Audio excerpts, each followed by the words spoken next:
welcome to another episode of the Do Big podcast. And today we have with us a lady who has married research with technology. And I'm super excited, given that I come from the world of research, to have this conversation with her. We have with us Shaveta Bhardwaj, co-founder and CEO, Sprint Studio AI. And Shweta, welcome to this show. It's an absolute pleasure having you here. Very excited, Sheetal, and pleasure to be here. Shweta, I'm going to jump straight into the conversation. And you are Sprint Studio AI, and you are a part of the Google Accelerator program, which I think all of us women very often look forward to being a part of. Can you share some key insights, from your experience in the program and how it has influenced your journey as an entrepreneur? Sure, Sheetal. It's always a pleasure to talk about it. So let me start by first talking about why SprintStudio.ai happened and how we landed at Google for Startup Accelerator, right? Yeah, I come from the knowledge industry, and one of the most important part of our job is to connect organizations and companies to their customers and consumers, right? Now, the systems that have been built around us to digitize the entire experience just about touches the upper strata of the consumers, right? 6%, 10% of the consumers who we reach digitally today, right?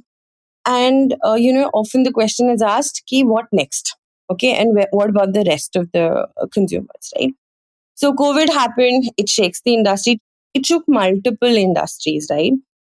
And I thought it was, wow, a big opportunity and a big moment where industries would transform, and many did. But unfortunately, for the research one, it just slipped through the cracks. The transformation just didn't happen, right, for me. Yeah. And that's where, I sat up and said, I don't want to be part of this conveyor belt at all. Okay. And when I don't want to be, part of this conveyor belt, it really meant that I wanted to reimagine the way research is done, the way research is experienced by our clients, people who are looking for insights, etc. And that's where the birth of SprintStudio.ai really happened. Each of the words have a meaning. Sprint for speed, studio for creativity, and AI is really embedding tech. And like you said, right, it's a marrying of research, which is a service industry, with technology. And that's where the birth really happened. Our idea is not breakthrough, right? It is very intuitive. So when we were applying for Google for Startup Accelerator, one of the things that did happen was the response that we got from the teams who were interviewing us. So, Google for Startup Accelerator actually goes through like 4 rounds of intensive screening of startups, right? This was the first cohort of women founders that they were putting together in India.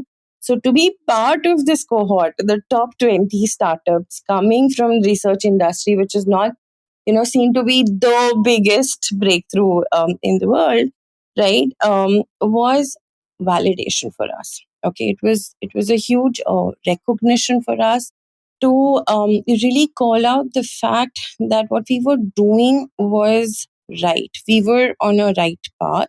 There was a great market and product fit that got validated through that entire process and our journey at GFSA, right? um, what did GFSA do for us, right? I mean, why was it so important? In every person that I meet, I often advise them to go apply for an accelerator. And no, don't wait for your perfect solution. Apply as early as possible because it truly accelerates your journey, right? And when I say that it truly accelerates your journey, it comes from a fact that, in a service industry that I'm sitting in, I started to think about productization. Okay.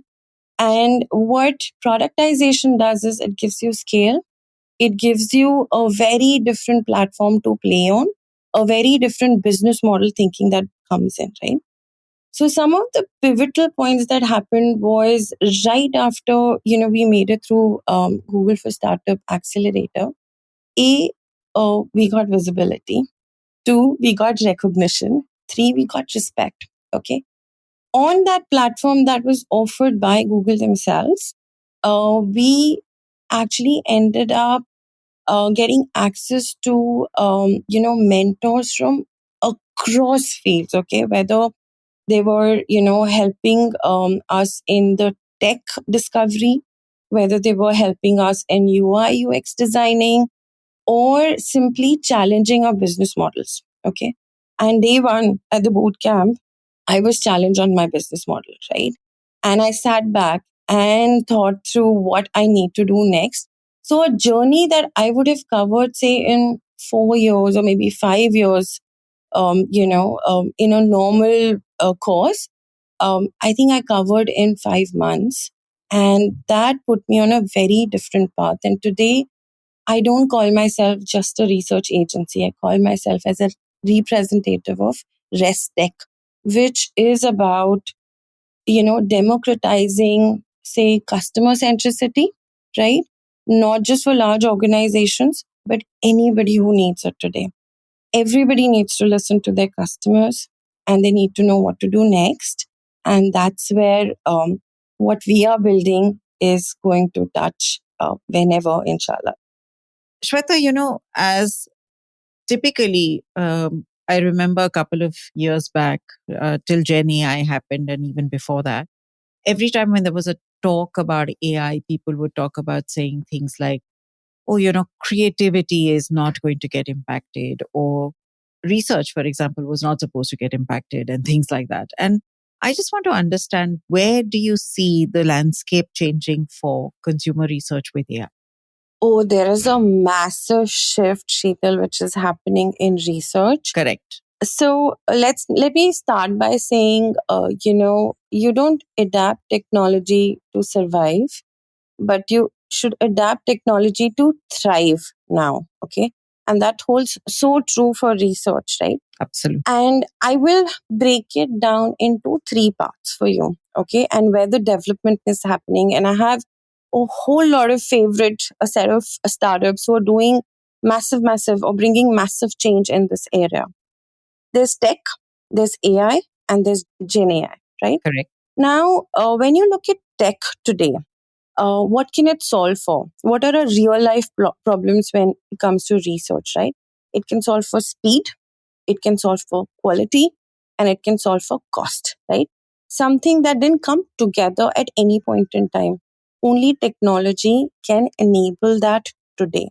Now, for example, product or the app that we have built to solve for this brings together concept of micro communities. My communities is not a new concept, right? Correct. But bringing it together on a platform to deliver a seamless journey to the consumer on the other side was very, very critical for us in what we were building. Okay. Till today, yeah, the consumer had a very transactional relationship with research. They came in, they did, an interaction for 2 hours. They went away. They didn't know what was really going to happen with their feedback, etc. What we are creating, for example, through tech and many others who are operating in a very similar space, is creating a two-way interaction with consumers, which means better engagement. You can bring in design thinking, which means you can do iterative research. You can have asynchronous, always on platform, which means nobody's knocking at a consumer door or interrupting them at their busiest time. And they can come and answer at any given point in time during the day when they have the 15 minutes to really sit down and think through what they want to share. So, stories and consumer stories and conversations have been enabled by research in a very, very different manner through technology. And it is delightful because you now can collaborate with consumers. Unlike saying कि मुझे feedback चाहिए या आप मेरा survey भर दो, or moving away from it. I'll go back to some of the triggers that happened along the time.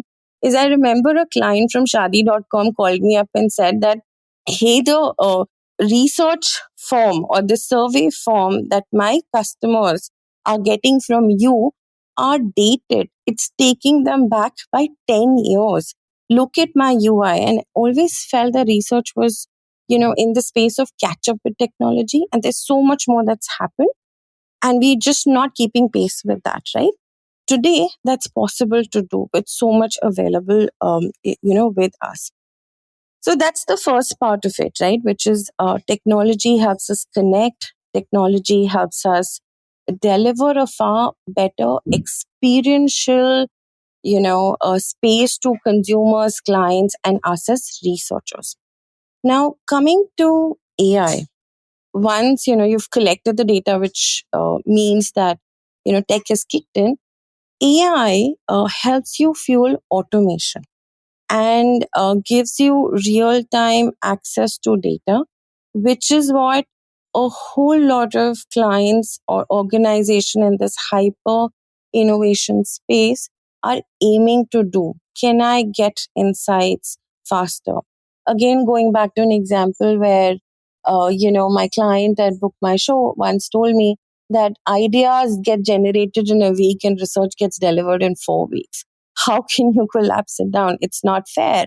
And that's where automation, real time reporting makes a whole lot of difference in terms of guiding decisions and helping clients stay ahead.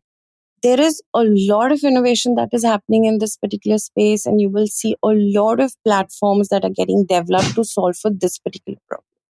The third leg, which is coming in through, Gen AI. Okay, there's a lot of progress that has happened, in the last 1 year or so.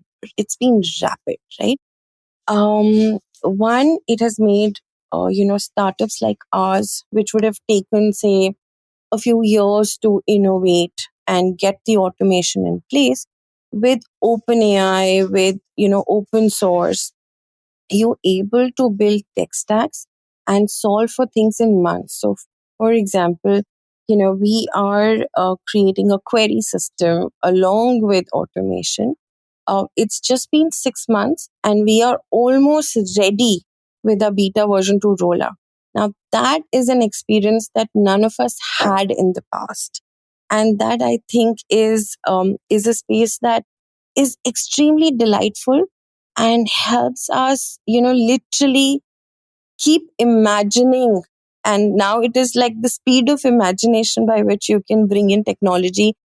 That's really interesting because we're doing some research right now, and we're using platforms exactly to do what you've said, right? We connected with consumers and we asked them to do things over 5 days at a time that is convenient to them, all of that. So you're absolutely right. It really, really does help the two-way process. And then you can have conversations on that, and a lot of the involvement comes in.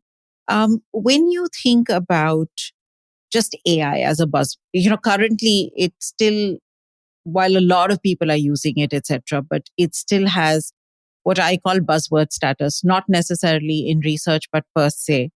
Do you think a lot of MSMEs still think that it is jargonistic and find it difficult to wrap their heads around AI? So it's very interesting, right? The word that comes to my mind when I think about how MSMEs decode AI at this particular point in time is curiosity. Okay. The storm called LM literally touched everybody. Everybody is talking about it. And, it's not restricted to, you can't even say it's restricted to one sector versus the other. It's touched everyone. Okay. Now, it has, in my view, resulted in one or two things. Okay. One is I want to know more. Okay. Two is I don't want to be left behind. So I want to do something with it. And that, I think, is a very big trigger to get people started. There are, of course, barriers that come down the line. But what I want to do is talk about some of these cohorts of MSMEs that I've met who are thinking very, very actively about AI in their lives and AI to create business use cases, right? Now, an MSME that you may not think about will think about AI is, for example, a guy into nuts and bolts space. Okay. And I'm talking to him spontaneously, the first thing when I ask him about trends, and he talks about AI. Okay. And I was like, wow, I mean, how is this guy thinking and imagining about AI application within his own business? He has an office in in Mumbai. and then somewhere a manufacturing unit, and how is he really thinking about it, right? His idea of AI was to actually solve a real life problem, Sheetal. So imagine what he told me was that I have a raw material, which is where my capital input really goes in, right? Can AI, looking at the design of the product, tell me if I can save on raw material that I need to invest on upfront? Now, that's a huge application for him in terms of efficiency, cost saving, and finally profits. Now, that's what, blew me away, right?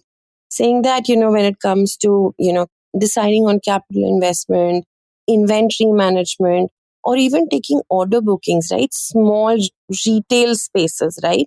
Who are talking about automated order bookings coming into them. These are very specific applications of AI, but I see them as nuggets of building a tech application in many, many different ways. So there is a very active cohort which is at this point in time thinking about it. But is it at a surface level or a level below that? My sense is it's at a level below that, not at a level where they've gotten into exploration and are ready to, apply that in their businesses right away. So the challenge really is how do you get them to a space where they can start thinking about technology and AI very, very actively in terms of application into their businesses. And when we talk about them embracing, right? So one is this whole fear of missing out, and that has happened across board. I think Yeah. a lot of organizations, where MSME and otherwise, Hmm. have gotten into this whole space saying, I have to bring in AI into the organization. How can we do it, etc. But from your experience, if you had to kind of talk about where to begin, what should they consider when they are embracing AI to stay competitive? I think it's not easy. Okay, this path is definitely not easy for any organization to get started with. I mean, when we really look at digital transformation, right, for any organization, I think there are two big issues that come in forefront. One is discoverability of the right solution and the application. I feel that a business owner or an organization does know where the gaps really exist in terms of solve that is required, right?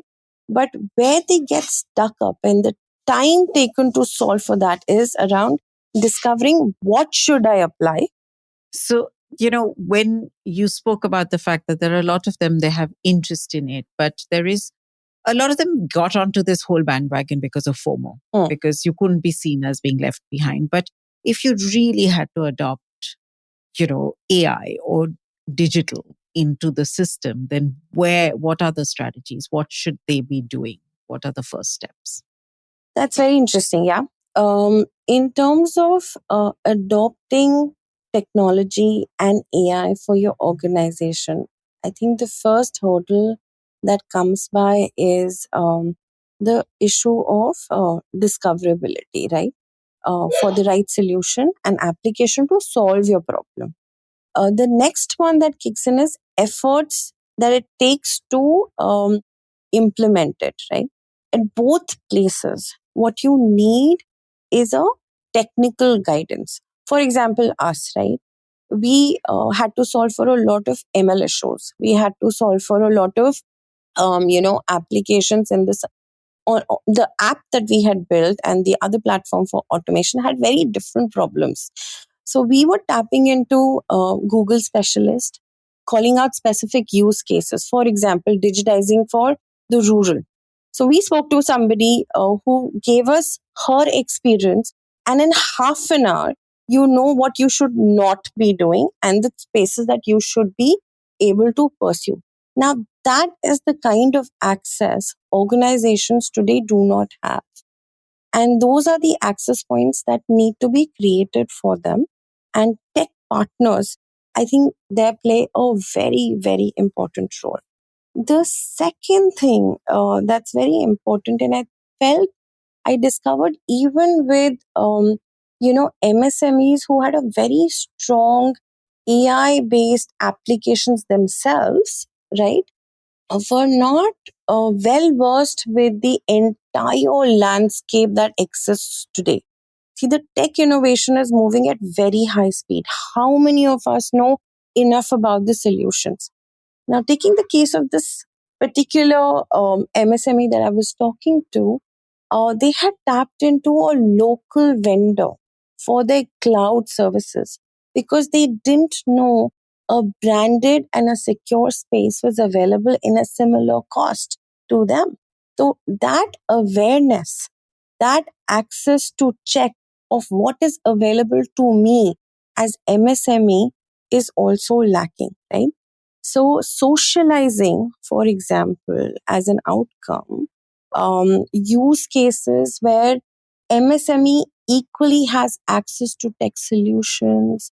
The solutions have been democratized for them as well, is a space which is blank at this point in time for many.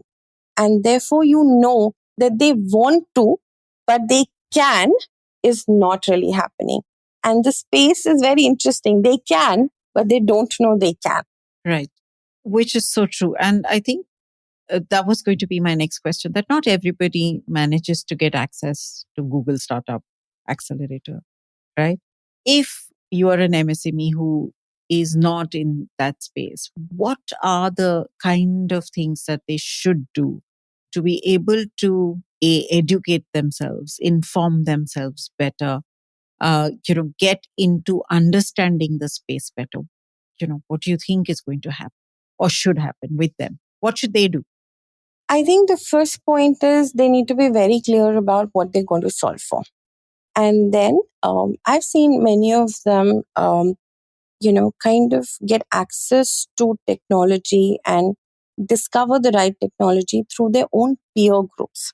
But what doesn't come in easy is the effort you put in terms of informing yourself in terms of what is available and taking the next step to discover further, because even today you may not have access to accelerators, but you have so much available through tech partners, whether it is Tata, Tele, Google, Amazon.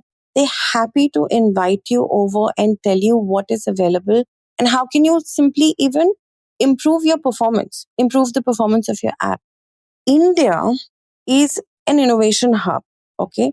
Now, if I was to tell you or ask you a question, Sheetal, how many apps get listed on Google Play Store every year? Take a guess. Take a wild guess. Couple of thousands. 8 lakh. What? Yes, it is 8 lakh. And that's exactly what my mentor at Google had asked me.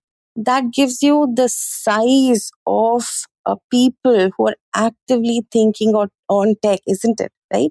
And that's where the massiveness really exists. So the MSME will innovate, they will solve, and the scale will come through the larger organization. And that's been the way it is, right? But that is where we need to start looking at the size of this sector is very different. What we're looking at is just the tip of the iceberg. There is so much beneath that. I'll give you a very small example. Years back, I was part of a jury with Mahindra trucks, right? There was this lady who had built an app to manage the load system two-way, right? No accelerator, nothing. She was just solving for a problem. An app built in Tamil Nadu, executed. Brilliant. So people are finding ways to solve for problems. They just need the right access in terms of where to go, forums, networks to actually fuel that. It's all there. Just that it needs a catalyst. Given that you come from a research background, what trends have you noticed in the digital adoption journey of small and micro, enterprises? Digital journeys are very interesting. There is amazing openness to solve for everyday problems. Okay. They may not be using the most predictive tool, the most fanciest of tool available today, but they're solving them through, tools that they understand, right? So, for example, whether it is people management, right? Whether it is audio management, whether it is inventory management, whether it is client meetings across geographies, whether it is reminders, which comes in through RFQs, whether it is, invoicing data. There is a whole plethora of, areas where MSMEs struggle. They have found their Jugaad tech applications, which are rather simplistic. If we can, take them into a space where they can solve for it in a very, structured manner, apply the right technology, it will be an inflection point in my view. They're ready. Okay. They're ready, but not yet there. Okay. And as we wrap this conversation, because I know we can go on forever, but as we wrap this conversation with you, if you had to give one piece of advice, okay, for our listeners to understand their market and gather insights, from existing customers to understand new markets, etc., to boost their growth, what would that advice This is one of my favorite spaces because when we talk about product superiority, we talk about functional superiority. Mind you, anybody can copy it, right? Your competition can come, copy it overnight. What your competition cannot copy is your emotional connect with your consumers and customers. And that can come in only if you're obsessed. And I really mean it when you're obsessed about your consumers and customers. So rather than an advice, I actually want to ask everybody a question. Are you listening to your customers and feeling their problems every day? If you're not, then start doing it today, because that's going to give you the long run. That's going to give you this sustainability. That's going to help you thrive in this competitive environment. Nothing else.